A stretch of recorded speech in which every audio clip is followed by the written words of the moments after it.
Hey, everybody, welcome back to the Soulganize Your Life podcast. And I know that the more that I am soulganizing my own life, the more I am enjoying being a human. And as a psychologist, I know that that life will stimulate you and your inner environment in two very distinct ways. One is through the psychological ego, and the other is through the divine soul connection to all that is. So, why is it important to know the difference? Well, that's where our guests are invaluable because they're going to help us relate to this inner conflict within us and give us ideas on how to integrate these two perspectives into one full, beautiful, messy human experience. And today on the show, we have Mishala, and she has a laundry list of credentials that I'm going to let her introduce herself with. And so thank you for being here. Thank you so much for having me. Yes, my name is Mishala Brianna. I feel so lucky to be here today. You're actually the first person that I'll have spoken to about this side of me when it comes to soul, when it comes to ego, and having moved past all of that. So catching me at a great time in life. Oh my gosh, that makes my heart sing because that I feel like is my mission. You were telling me your mission Oh, is to let people, introduce themselves yeah. to what we're trying to do. I mean, this is a collective group effort. If we're going to change humanity and create the new earth, as Eckhart Tolle said, we need like a lot of us doing this, a lot of us talking. We need to know there's a lot of us out there. And you don't know, they may be standing in your grocery store line or they may be your local therapist, which is what you are. But, I more than appreciate that that. too. So, Absolutely. So as you just said, I am a clinical mental health counselor in South Carolina, Florida, and North Carolina. I'm also a Reiki master. I do a lot of holistic healing, so that includes the Reiki. I'm a meditation practitioner and a life purpose coach. I'm also hoping to become a registered expressive arts therapist. I put in my application with AIDA, so hopefully that is happening soon. I'm also a druid and a shaman. That's a little bit newer for me, but I've been exploring those avenues and I've been able to incorporate them into the practice. And then on the side for funsies, I'm a children's book author, soon a self help book author, fingers crossed, oh, and an executive producer and hopefully soon show host with an executive producer out of California. So wow. just trying to advocate for mental health and healing in a lot of different avenues and venues. Wow. And so when do you have time for your husband, I guess? Sundays are date day no matter what. The office is closed, phones go off every Sunday. We connect. Awesome. Yeah. That's awesome. Yeah, and I know that you do some couples counseling or have been trained in it. So, Mhm. I'm sure again, there's pretty much no one that couldn't come to you is what I'm hearing. Aw. I try to call in the right clients, and thus far I've been very lucky, Yeah. to really have people that are in tune with what I can help with, Yes. and I have found that a lot of what I can specialize in are things that I have experience in and Mhm. education combinations that I've moved through myself, so. Yeah, that's awesome. So, my first question is going to be, as someone who studied mental health, when did you first come in contact with the ego and start to identify it within yourself? Mhm. I think I would say mid-20s, I started to recognize what ego meant. Previously, I think of the word egotistical, right? Yes. So I'm thinking, ego, egotistical, I'm not that. Yes. Yes. And mid-20s, there were a series of events where my accomplishments, to put it plainly, in a sense, fell away, and I was left with just me. Mm. And I recognized that so much of my ego sense of self identity was attached to those accomplishments. So when Mm. it fell away, I was then confronted with, this was my ego and this was what was real. Yeah. So what Mm. were you attached to Mm. before? What were those attachments? I would say again, it was very accomplishment driven. My parents did their best, but mom was schizophrenic bipolar, and my father, I think, struggled with a lot of anxiety and depression and drug use. And they Wow. were professional entertainers as ice skaters, and so they gave me up due to struggles when I was about 10 to my grandparents. So Wow. moving from this space of as a child feeling not good enough for mom and dad into a little bit more. I love my grandma, she's my best friend, but a little bit more of a perfectionist, controlled environment with them Hmm. It was my worth, I'm not good enough, to worth-based in accomplishment, right? How much can I do to make my new caregivers happy? Oh, wow. And that led to a series of, educational endeavors and various certifications and pursuits, and I think that was, like, the big movement or shift. Wow. And so your ego definition as professional, what would you say that is? Right now, I feel like ego is insecurity and fear. It is an earthly experience versus a conscious wholeness that we can tap into. Mm-hmm. And I think it can be driven by or determined by societal pressures or things that we've been taught from our environment. Yeah. And that sounds similar to me. I often equate the ego with whatever you're suffering over. Mhm. And what I've heard from a lot of people on this podcast is a lot of people befriend the ego or see it as a Mm. personality that you can't escape. I've heard one say Mhm. the intrinsic ego is where to put Yeah. the spoon. And so is there for you a differentiation in the ego that there are parts of the ego that are not causing you suffering and will not cause you suffering? Or do Mm. you see the ego as really the monkey in the middle of the human and the being, as I would say? Well asked. I think what's coming up intuitively for me is that my ego side is now something I am trying to integrate as a friend that drives me towards things that I am intentionally wanting to do.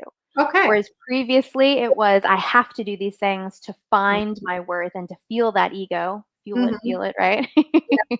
And now it is, I intentionally want these things and I'm humbly stepping into them and I can feel confident and feel good and be driven in a new sense, if that makes Yeah. And sense. so would you say you more would prefer to integrate your ego than to deny it or um, Mm, pretend that to dissolve it or kill it? Like in Course in mm, Miracles, I don't know if you're familiar with that, but yeah. in all those circles, a lot of people were like, you have to completely let go of your ego. You have to completely dissolve it.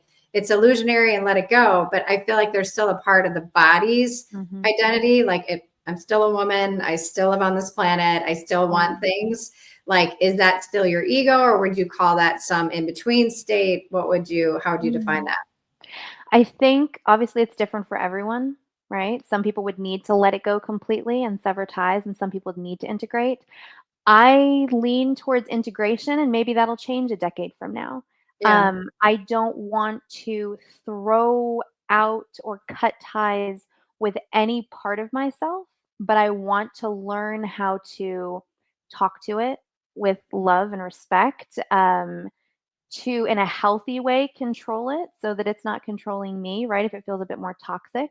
So Yeah. definitely integration versus setting it aside because it's helping me understand who I am. Wow. Well said. I like that. Mhm. But I like how you said you don't want to push away any part of yourself because I do believe for many of us that are soul seekers, our initial response is to push it away and say, Mhm. I don't want this anymore. I don't want this mental activity in my Mhm. brain. But if you lose your mental activity, then you're not a person anymore. So there has to be some middle. And that's, I know what I'm grappling with myself. So I appreciate your perspective a lot. So before you noticed developing, you didn't know you're developing an ego as a child, right? That Mhm. first didn't feel enough for parents who couldn't get it together. And then to want to be an ultimate pleaser for these new sets of grandparents that, Mhm. wow, like I got a second shot here. Yes. Did you have any sense that you were connected from a soul level growing up? Did you have any sense of connection like that? In the sense of being connected to something higher or source or soul? Yes. Yes, absolutely. Okay. I have noticed that come through in stages and in different ways. So perhaps to some it'll sound silly, but that's okay. I think I was starting there because I was born early and I was miraculously recovering throughout the night. Went from jaundice and not being able to breathe on my own to the next morning fine. And I Wow. think for me, when I think back on it, that feels like a very spiritual experience, whether I was consciously aware of it on this earthly plane or not. And in my childhood, growing up with my parents, I, respectful to them, mostly raised myself. and my imagination raised me in that sense. There was a lot of alone time. So Mm, in this observational space and in this space of just sitting in nature a lot, I think there was a connection to source. And then later through poetry and writing, I started to connect, and then through exploring spirituality. So it's shifted how it's come to me, right, mm. over the years. And now it feels very much a part of me, right? Just an instant connection, like a light rod. Yeah, and I would say that it sounds like it just like this warm protective covering you had growing up Mm, as a child, right? Like as your mhm, ego is sort of starting to develop this separate sense of I'm not enough, right? There was mhm, this warm sort of covering of like, feeling mhm, connected to nature, being mhm. creative, imagining. That's definitely what I would call the soul. Even though, as kids we don't know what that is. Right, right. Yeah, and then as your ego sort of took up more space maybe in your wholeness, right? You were really Mhm. trying to accomplish. And then all of a sudden your soul's like, all right, we're gonna strip all that away. See what you Exactly, did. exactly. And it sounds like you went on a spiritual journey. So what was that like? Mm. It was breaking away, first of all, from what I had been taught or told and the guilt and shame that goes with that, followed by a hesitant exploration of different religions and just really wanting to learn about what each one could offer me, which ones felt safe, which ones felt expansive. And at this point, now it just feels really seamless. Like I feel like I've always been a shaman or a druid because the Mm, things that I'm doing or have been doing are all part of that creativity and nature and healing of others and things of that nature. So it really just fit right into that pocket.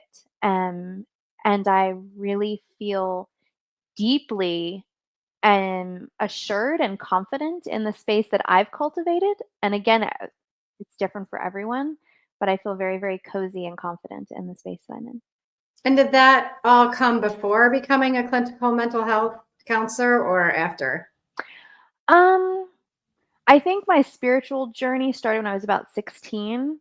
The Okay. shamanism and the druidry scattered throughout organically without me realizing it. And then coming into the courses, it's a 3-year program for one and about a 1 or 2 year program for the other. And just realizing, I am this already. And I can give a name to it now and I can learn more about the history and the culture and things of that nature. Yeah. And so, similar to me, how do you integrate the Mm, fact with your clients now that mhm, you are completely aware, not completely, but very aware of the fact that we have these two perspectives that I'm mhm, fascinated with. And, you know, openly, right? Like mhm, you list several things between clinical mental health, traditional counselor, all the way through to shaman. So right. how did you integrate all of that?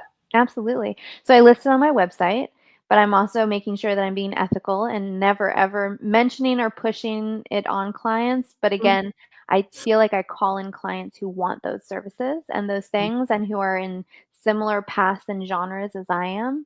So for those clients who have pre-consented and they're very excited about it, they'll be sitting with me and I'll be honest and I'll say, hey, and there's an animal spirit coming in that really has a strong message for you. And I have a buffalo drum or sound bowls, and I'll guide them through sound and meditation so that they can go on the journey themselves. Specifically, that's for the shamanistic standpoint, because I never want to plant a seed. So they'll take that journey themselves through sound and consciousness, and I'll just hold the safe space for them. And then they'll come back and say, yeah, the animal was there, and this was the message, and it was so powerful. And then we'll process. Wow, that's amazing. You really are like a one-stop shop. Right? So Just made me how think of Mary Poppins and Bert with the one-man band. so how do you help them discern the difference between their ego and their soul? Right. Mm, I know you had said earlier you're similar to me in that you like to confront or challenge people mhm. when dealing with their ego. And I guess tell me the benefit of that for you to do with someone else. The benefit for any of the work that I do, including what you just mentioned with someone else, is that I find meaning and purpose. So I exit the room just knowing that I'm where I'm supposed to be, and that's a gift that keeps on giving, right? Yeah. And for my clients, I hope that it benefits them, and I always tell them during intakes or during our consultations over the phone. I do ask challenge questions. I do give out homework. We can use expressive arts. We can do shamanism. We can do meditation. We can do Reiki, all sorts of things. And I'm very person centered. So I'm going to show up as a human. I'm going to be comfortable. I'm just going to speak to you as a human. And Mm. the goal is to process and for me to guide you down the path by holding the lantern, but you have to do the work. So my clients typically are ones that come in who are ready to make these changes and transformations, to face their ego. They want purpose and meaning themselves, or they want to uncover their true identities and their souls, Mhm. right? And to get Mhm. back in touch with that. And so my job is just to find out what modalities can guide them there and to constantly be asking challenge or philosophical questions that they can find answers to themselves, because I think that sticks longer if we can shift perspectives. Yeah, and so since you defined the ego earlier, how do you define the soul to yourself and your clients? Because Mm. again, you're sound much more like a one-stop shop than someone like me who might like refer to you, right? It's like, oh, Mhm. she's a Reiki master. You might want to go talk to her about these things, And so for me, I'm very clear about like I'm really trying to dig into the ego, right? But Mm. how do you do that? How do you explain like you're in your soul right now or you're in your ego? What? Mhm.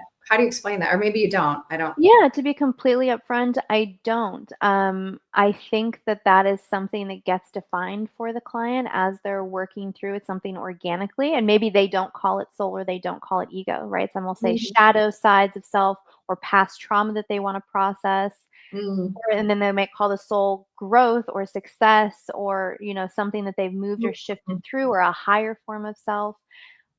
I think higher form of self is the one work most frequently with. And in that we do, like I said, a lot of meditation journeys, a lot of subconscious work of meeting the self and then deciding how are we going to get there now that we know who he or she are or they.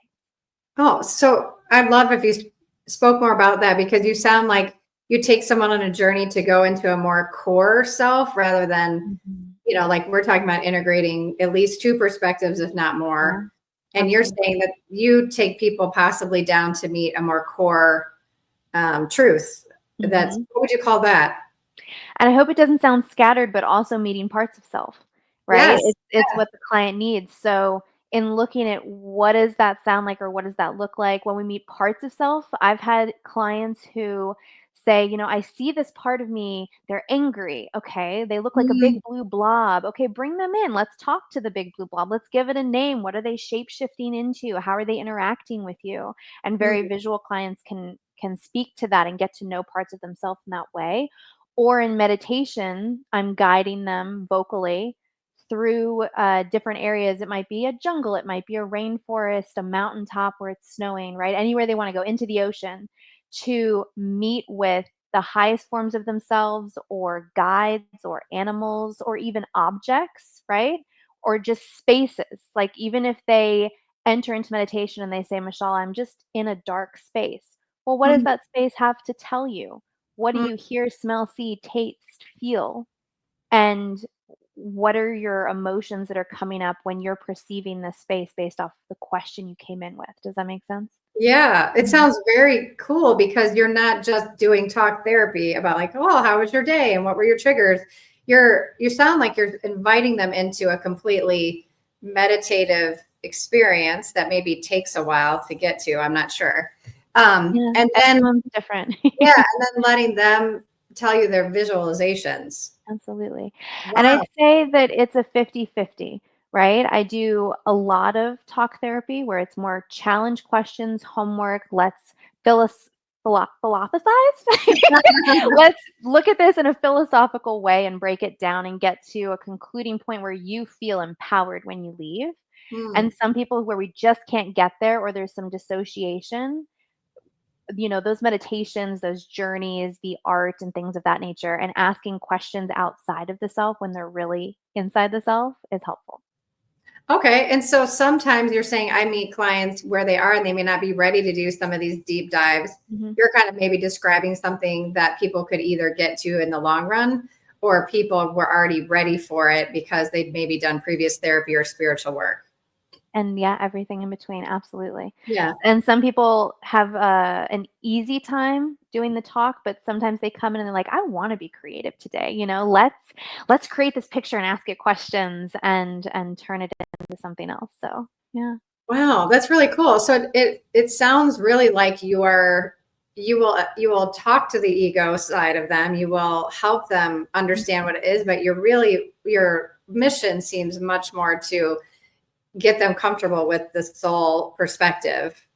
I love Sounds that. like that's Yeah, your that's a good definition. Yes. yeah. Yeah. Okay, cool. And see, this is what I'm talking about. I love to just nitpick somebody's ego out, and then say, okay, now go over to Michelle and ask Absolutely. her about It's how to reaching work. for that space of authenticity, right? Yeah. The more authentic and aware and accepting we can be of ourselves, the more hopeful worth we feel without needing it from outside sources. The more we know Yeah. what we want and can go for it, and the more the earth expands and consciousness expands. Yeah. And so when you say that, where else do you want to expand your consciousness? Again, like I just saw so many places, right, where you've already listed, Hmm. I don't know, 12 things, from, like I said, traditional mental health counselor to couples counselor to druid to shaman to, heart math. Like you've done Hmm. a lot of things truly. Like if I think about someone who wanted to go to a holistic practitioner, you Hmm. sound like that person. Yeah. And so I'm just curious, like, where else do you want your own Where to consciousness go to keep next? going? Yeah. Yeah. Um, I'm big on education. I'm an education advocate. So ego comes in to say, bachelor's was in creative writing, second bachelor's was in human developmental psychology. First master's was in clinical mental health counseling. Second is currently in creative writing and literature. And Wow. I really have an interest in SIS University has a consciousness studies or Eastern Western psychology program that dives into everything we're talking about today. That's Wow. beautiful. And then Lesley University has a PhD program in expressive art therapy. And I find that education for me is expansive. It is creative. It Mm, is intentional. So I have a spiritual experience with education a lot of I do times. too. Hmm. Yeah, and so I'm really interested in looking at quantum healing and epigenetics and expressive art therapy and how we can heal at that level through holistics. Yes. Because, ancient practices and modern sciences are really starting to come together. Hmm. So I think in that way, and just making sure I'm not overwhelming myself with, I need more, right? I Yes. had to set that aside a few years ago. Oh, thank goodness. It was exhausting. Yes. And in the space that I'm in now, it's being content where I am and not taking on more than I can intentionally manage because otherwise I'm scattered and half bleeping it, right? So, moving forward with the shamanism, there's actually a retreat and they're doing in Peru in 2026, and I would love to go to that and go to these sacred sites and kind of conclude that journey, Wow. in addition to the druidry. So yeah, just kind of staying present with it. Yeah, I'd like to just point out maybe what I heard there because I'm the same with education. Like I Mhm, realized my ego drove my educational mhm, pursuits for a while, and then now my soul is, and seems like maybe to someone be like, do you not feel enough? Do you feel like you need another mm, sort of like? No, I literally learning is my creativity. Right. absolutely. That's why I want to talk to you, right? Like I want to learn something from you. And it feels like a creative discussion. And Yeah. so how did you, because you said I was acclimating a bunch of accomplishments when I was younger, how Mhm, did you switch from the ego perspective of I'm not smart enough, I don't have enough learning, to saying this is just my soul expanding my mhm. consciousness? How did you Mm, do? that's such a good question. I'll try to quickly answer it in 2 parts. One thing that was coming through for me was that there was a point maybe, I wanna say in my mid-30s, where I felt enough for myself for the first time, Mm-hmm. and that was the biggest shift. I didn't need any more degrees. I finally found a career versus a job, and Mm, I felt content, and I think the biggest struggle, I will say, during that time was, what about all these dreams my inner child had to also be a writer and do this and that? Um, and so it's been over the last few years, like a letting go without fear or ego of things that no longer serve me and knowing I'm not letting that inner child down. and a Mm, lot of stepping into where I am now, knowing it doesn't mean lack of change or stagnation or that things stop. Does that make sense? yeah. Yeah. And so do you experience your inner child as different from the ego now that you've mentioned your inner child had these Absolutely. dreams? Yeah. Mhm. How would you discern the difference? Yeah, I think ego again feels like something a little bit outside of myself, something I'm reaching for. Again, that moreness, that worth, the accomplishment, the perceptions of how people see me. Yes. Whereas the inner child feels like a part of me from the past that I have and maybe always will have taken with me, and I am always healing, and I'm Yeah. also living for, and that's okay in some senses, right? Like, I'm living for her in the ways I still play, and that I'm silly and weird and trying to be my authentic self and, going after some of the dreams that she had, and not giving up on them, and Mm, showing both of us, like, we can do this, and it is possible, and then along the way, hopefully inspiring others to see the same. yeah, that's awesome. And I'd say true to what you're saying about even just writing, because I've written a couple books. Some of them were meant as a grasp, and some of them were just meant to fulfill my inner child who just always loved to write. Yes. And just if it helped someone, great. If it didn't, Mm. that's okay because it helped her. It helps her. Yes. And I think you're describing that difference of the inner child versus the ego, which will never think it's enough. The Mm. inner child, like you said, just the wishes, like the basic things, like when you were a kid sitting on your porch, like dreaming, that wasn't your ego, right? Mm. Your ego is the thing that's freaking out that you're not enough. So I Mm. love that description. And then your soul is like the parent of maybe that inner child that's like, we're going to Mm. bring you all these beautiful, examples and situations and opportunities to live out all those things because those weren't a Absolutely. mistake. Yeah. As you say that, it feels like inner child and soul are almost the same, right? Maybe source brings opportunity and soul goes after them because, as you're describing inner child, right? It's such this pure thing. There's no judgment, there's no need, there's no want, there's just existing. And Mm. that's that soul state of existing and being connected to everything all at once and not needing more. Yeah, one of my guests called it the ambassador.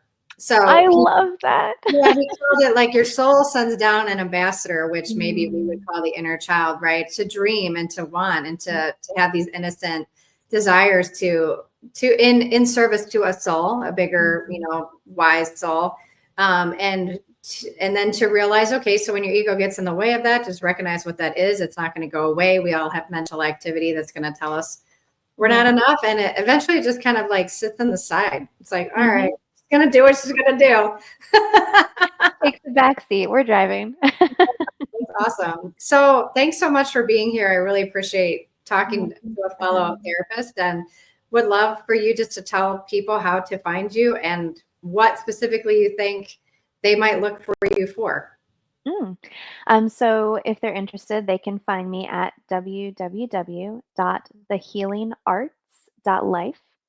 And if they are interested in working with a humanistic, person centered therapist who focuses a lot on the holistics and again, that nature science combination, they have struggled with feeling enough, with purpose finding, meaning making, self esteem, confidence, things of that nature, and stepping into authenticity.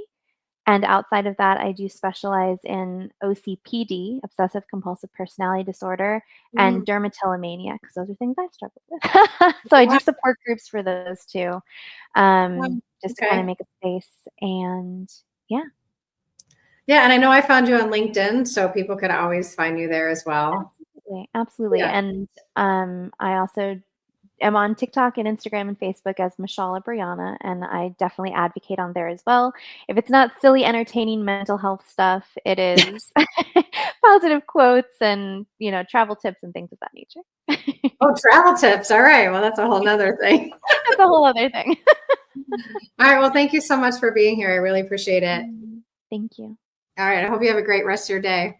You as well.